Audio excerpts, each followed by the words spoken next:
بسم الله الرحمن الرحیم.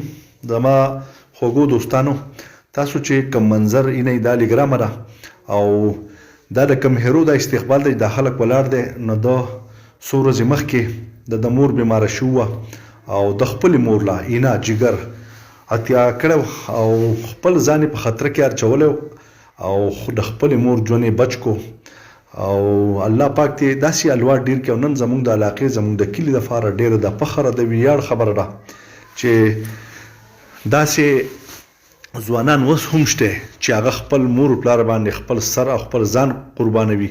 الله پاک دې په موږ ټولو کې دا جذبه پیدا کړي او زه خو به دا ووایم چې مور و پلار بیا نه پیدا کړي. د مور و پلار ډېره غټه رشته ده او نه موږ د هغو حق ادا کولی شو.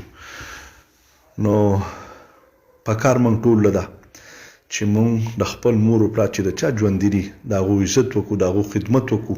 دا موقع بیا نه راځي که موږ د خپل مور و پلار عزت وکړو نو زه درته دا وایم چې زموږ بچي به زموږ عزت وکړي. او که موږ ونه کړو خدمت ونه کړو نو څنګه چې موږ دا سبق دی لکه موږ یې اوس پړاوهو دغه زموږ بچي به موږ ته پړاوهي. الله پاک دې مال او ټولو له توفیق راکړي چې موږ د خپل مور و پلار خدمت وکړو او الله پاک ته په دې کورنۍ او په دې رحم وکړي. الله دې له روغ صحت ورکړي او ډېره د خوشحالۍ خبره ده، ډېره د فخر خبره ده.